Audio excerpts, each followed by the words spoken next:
17ஆம் தேதி 11ஆம் தேதி இந்த மாவட்ட செயலகத்தில் மிகவும் அவசரமாக முதல் நாள் பின்னேறம் வந்து எங்களுக்கு தகவல் தந்து இந்த காணிகள் நில அளவை செய்யப்பட வேண்டும் எனவும் செய்யப்பட்ட பின்னர் உங்களுக்கு இந்த காணிகள் விடுவிக்க மிகவும் ஆவலாக இருக்கிறோம் என்று கூறி எங்களுக்கு கூட்டத்துக்கு அழைச்சு சந்திரசேகரால் வாய்மொழி மூலம் நிறைய உறுதிப்பாடுகள் எங்களுக்கு தரப்படுறது. இது சுவீகரிக்க மாட்டோம், வேறு எந்த தேவைக்கும் இல்லை, கம்பன்சேஷனுக்கு போக மாட்டோம், நெகோசியேஷனுக்கு போக மாட்டோம், ஒன்றுக்குமே போக மாட்டோம், ஆனால் உங்களை காணி விடுறது தான் நாங்கள் அளக்கிறோம்னு சொல்லி. அப்போ நாங்கள் 2-3 விஷயம் கொடுத்தாங்க. என் மற்ற காணிகள் ஒன்றும் அளக்கையில் இதை மட்டும் அளந்து விடுவிக்கிறீங்க, இல்லை இது ஆமிட்டு வந்து தன் கையில் வந்துட்டு நீ தாங்க ரிலீஸ் பண்ணி எல்லா உயர் பாதுகாப்பு வேலையும் ஆமி வந்து நேரடியாக எங்களோட கையில் தந்துட்டு போகிறே இல்லை. டிஎஸ்கிட்ட விடுவிச்சு டிஎஸ் தான் எங்களுக்கு விடுவிக்கிறது. அவ வந்து எங்களுக்கு சுத்தமாக கதைகள் கணக்க சொன்னவே எங்களுக்கு ஓடி பிடிக்கிறதுக்கு கூடிய நேரம் கூட தராமல் இன்றைக்கு அளவீடு செய்ய போட்டிருந்தோம். அதுக்கே நாங்கள் இரவு பகலாக அலைஞ்சு நிறைய சட்டத்திறனிகளின் அறிவுரைகள் எடுத்த மட்டத்தில் இது வந்து அளவீடு செய்யாமலே விடுவிக்கக்கூடிய சந்தர்ப்பம் உள்ள காணி. ஆனால் இவர்கள் வந்து இதை மினக்கடுத்தி தடுத்து அளவீடு அப்படி இப்படி செய்கிறதுக்கு ஒரு காரணம் அங்கே இருக்கிற அந்த ஒற்றை மனிதன் இதுக்கு எல்லாருமே கட்டுப்பட்டு இருக்கிறதா ஒரு மிகப்பெரிய அந்த காவி உட தரித்து இந்த நிலத்துக்கும் பேராசப்பட்டு கொண்டிருக்கிற அந்த ஒற்றை மனிதன் வந்து தனி ஒரு ஆளாக இருந்து இவ்வளவு பெரிய ஆட்டி படைக்கிறாரு. இவ்வளவு எஸ்எல்ஏஎஸ் ஆஃபீஸர்ஸ், அரசு அதிகாரிகள், அமைச்சரகம் எல்லாத்தையுமே ஆட்டி படைக்கிறாருன்றதான் உண்மை. ஆனால் அவர்கள் அந்த பிக்குக்கு கூட காட் பண்ணிக்கொண்டு எங்களுக்கு வந்து சொல்கிற விஷயம், நாங்கள் வந்து அந்த கூட்டத்துக்கு பிறகு 2-3 விஷயம் எங்களுக்கு தெளிவுபடுத்த வேணும், எழுத்து மூலம் தர வேணும்னு சொல்லி ஒரு கோரிக்கை கடிதம் வச்சிருந்தாங்க. அன்றைக்கு 11ஆம் தேதி இந்த கச்சேரியில் நடந்த மீட்டிங்குக்குரிய மினிட்ஸ் கூட்ட அறிக்கை நாங்களும் ஒரு பங்குதாரர் என்ற ரீதியில் எங்களுக்கு அந்த அறிக்கை கட்டாயம் தர வேணும் என்று கேட்டிருந்தாங்க. அது தரையில்லை.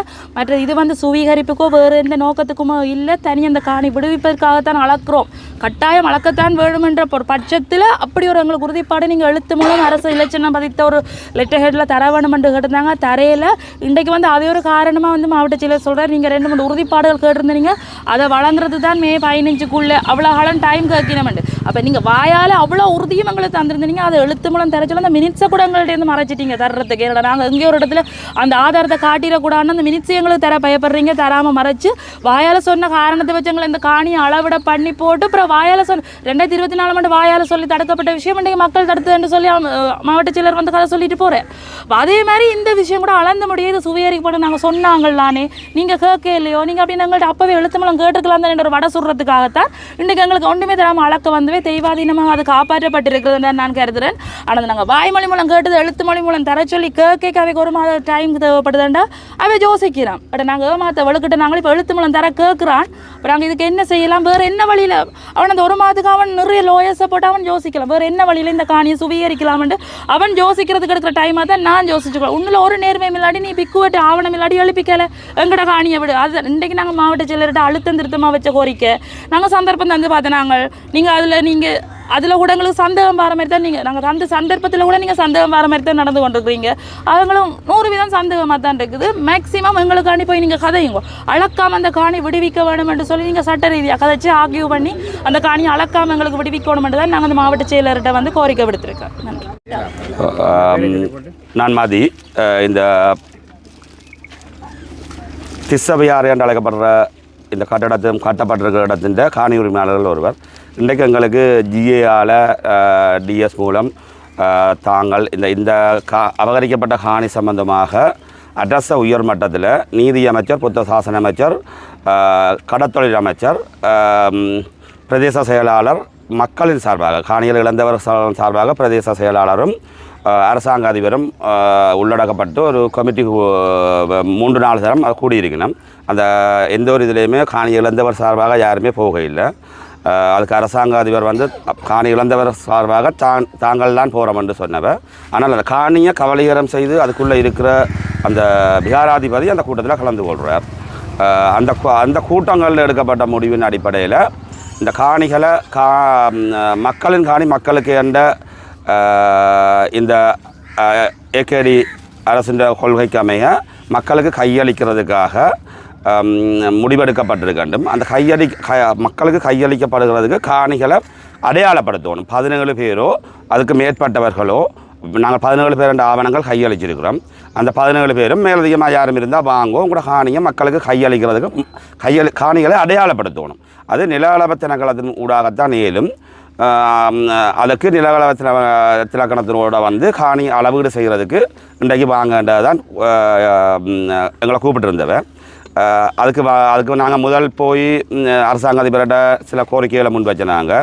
அரசாங்க அதிபர் எல்லாமே எதுவுமே ஒன்றும் எழுத்து மூலம் இல்லாமல் வாய்மொழி மூலம் எங்களை நம்பி நீங்கள் வரலாம், நாங்கள் உங்களோட காணிகளை பிடிப்பிச்சு தருவோம், பிடிப்பதுக்காக மட்டும்தான் அளக்கிறோம், சுவீகரிக்கிற நோக்கம் எதுவுமே இல்லை. மற்றது இதில் சுவீகரிக்க முடியாது. இலங்கை எனக்கு தெரிஞ்ச சட்டவியல் இதன்படியும் எங்களுக்கு ஆலோசனை கூறின சட்டத்தரங்களின்படியும் மதஸ்தலங்களுக்கென்று சுவீகரிக்க சட்ட ஏற்பாடுகள் இல்லை. முன்னுக்கு வரலாற்றிலையும் எந்த ஒரு பதிவுகளும் இல்லை மதஸ்தலங்களுக்கு சுவீகரித்தது. அப்போ இருக்கிறது மதஸ்தலம்னு சொல்லிக்கிறோம், எங்களுக்கு அது கட்டிடம். அந்த மதஸ்தலத்துக்காண்டி சுவீகரிக்கிற சட்ட ஏற்பாடுகள் இல்லாதபடியால் நாங்கள் ஓகே அரசாங்க அதிபரை நம்பி இந்த அளக்கிற இடத்துக்கு வந்த நாங்கள்.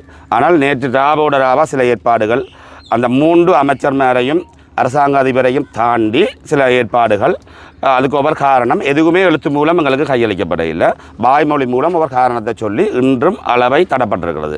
எங்கள் காணிகளை நாங்கள் அடையாளப்படுத்துறதுக்காகவும் அது விடுவிக்கப்படுகிறதுக்காண்டியும் என்று அழைக்கப்பட்ட நாங்கள் இன்றும் அது ஒரு தனி மனிதனால். இப்போ நாங்கள் எத்தனையோ தரம் இதுக்கு முறைப்பாடு செய்ய காவல்துறையிட்ட போனால் முறைப்பாடு எடுக்கிற நிலையில் அவை இல்லை.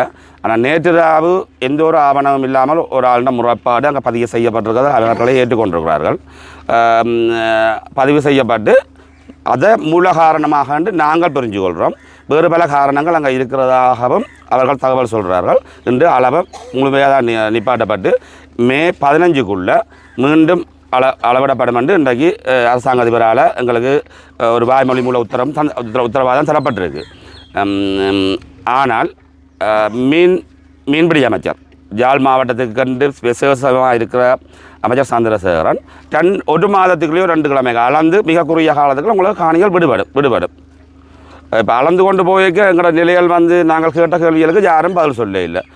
பீகாரைக்குள்ள எங்கள்ட ஒரு நிலை போயிருந்தால், பீகாரை என்று சொல்கிற அந்த கட்டடத்துக்குள்ள அந்த கோபுரத்துக்குள்ள எங்கள்ட ஒரு நிலை போயிருந்தால் அதுக்கு என்ன செய்வீங்கள் அண்டா அதில் ஒரு கல்லை வச்சுட்டு போவோம். கல்லை வச்சுட்டு போட்டு அப்புறம் என்ன நாங்கள் எடுக்கிறது அந்த நிலப்பாடு ஒன்றுக்குமே பல கேள்விகளுக்கு பதில் இல்லாமல் அதுக்கும் பதில் இல்லாமல் செய்திருக்கணும். இதில் வெளிப்படையான இன்னொரு இது, இன்றைக்கு எங்கேயுமே அதிபர் பாதுகாப்பு வலயம் வடகிழக்கில் சகல மாவட்டங்கள்லேயும் இருந்தது. எல்லாமே மாவட்ட செயலாளர் ஊடாக மக்கள்கிட்ட படிப்படியாக கையளிக்கப்பட்டது ஒவ்வொரு அரசாங்கத்தினாலேயும். யுத்தம் முடிஞ்சா பிறகு அப்படி கையளிக்கப்பட்டு எந்த சந்தர்ப்பத்திலையுமே அரசாங்க நில அளவையாளர்களால் அளக்கப்பட்டு கையளிக்கப்படவில்லை. அந்த அவங்களுடைய வேலியில் பின்னகர்த்தி இடங்கள் விடப்பட்டு மக்கள் பல கஷ்டங்களுக்கு மத்தியில் அளவீடுகள் செய்தவை. ஆனால் இதில் எங்களோட அரசாங்க அதிபரும் சொல்கிறார் தன்னிட்ட கையளிக்கப்பட்டது, இப்போ அது பாதுகாப்பு விலையும் இல்லை. அப்போ இந்த வேலிக்குள்ளே இருக்கிறது யார்? வேலிக்குள்ள சிவிலோட நீங்கள் படம் எல்லாம் எடுத்தனீங்க. இது ஒரு பாதுகாப்பு இல்லாமல் எங்களோட காணிகள் ஒரு ஆள் கையகப்படுத்தி வச்சிருக்காது. ஒரு ஆள் ஒரு குடும்பம் கையகப்படுத்தி வச்சிருக்கு. அது பாதுகாப்பு வலயத்திலேருந்து கையளிக்கப்பட்டுட்டுது. அப்போ இதை மாத்திரம் ஏன் அரசு திணைக்களத்தில் வச்சு அளக்கணுமென்று கேட்கணுமென்றதுக்கு எந்த ஒரு இடத்துலையுமே அதுக்கான படியாக காண முடிய இல்லை. ஆனால் அப்படி தான் அளக்கணும் என்ற ஒரு கோரிக்கையை வைக்கணும். அப்போ அதுக்கு தடையும் எங்கேன்றதை உடவையாளர் உங்களுக்கு வடிவாக தெரியும். வடிவாக அதை வெளிப்படுத்தும் சமூகத்துக்கு எல்லா மட்டத்திலையும் அதை சொல்லுங்க. நாங்கள் அளக்க ரெடி, ஆனால் அதுக்கும் தடப்பட்டிருக்கு. எல்லாரும் வந்திருக்கிறோம். 92 வயதுலேருந்து 89 வயது 79 வயது அம்மா எல்லாம் வந்திருக்கிறோம். எல்லாருக்கும் இதுக்கு காணி இருக்குது. இது முழுக்க மக்களின் காணி. அது 17 21 25 சில பேர் வராமல் இருக்கலாம். 30 வருஷம் 35 வருஷம் இடம்பெயர்வுக்கு வந்திருக்கிறோம். இதில்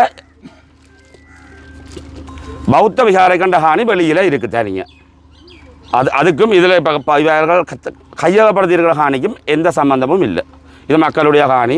மீண்டும் அடுத்த மே 15 வரை கால அவகாசம் தந்திருக்கணும். நாங்கள் அவையிட்ட கோரிக்கை வச்சிருக்கிறோம். வளமையாக இவ்வளோ செய்தது போல் நீங்கள் இதை காணியை விடுவீங்கோ. நாங்கள் எங்கட சேவையரை வச்சு அளந்து கொண்டு போகிறோம். எங்கட எல்லா பிரச்சனையோ சொரியல் பிரச்சனையோ அது நாங்கள் பார்க்குறோம், அளந்து கொண்டு போகிறோம். நடுவில் இருக்கிறதுக்கு அந்த நேரம் நீங்கள் தீர்மானத்தை சொல்லுங்க. காணியை விடுவிச்சுட்டு அழகன்றதான் எங்கட கோரிக்கை. இந்த நிமிஷம் அதான் எங்கட கோரிக்கை. நீ இருந்து அடுத்த மே 15 தான் பார்க்கணும் என்ன செய்யணும் என்று. அரசாங்க அதிபரும் 3 அமைச்சர்மார்கள் அதிகாரம் ஒரு சில தனி மனிதர்களால் இன்றைக்கு நிப்பாட்டப்பட்டிருக்கின்றது தான் நான் விளங்கி கொண்டது. நன்றி, வணக்கம்.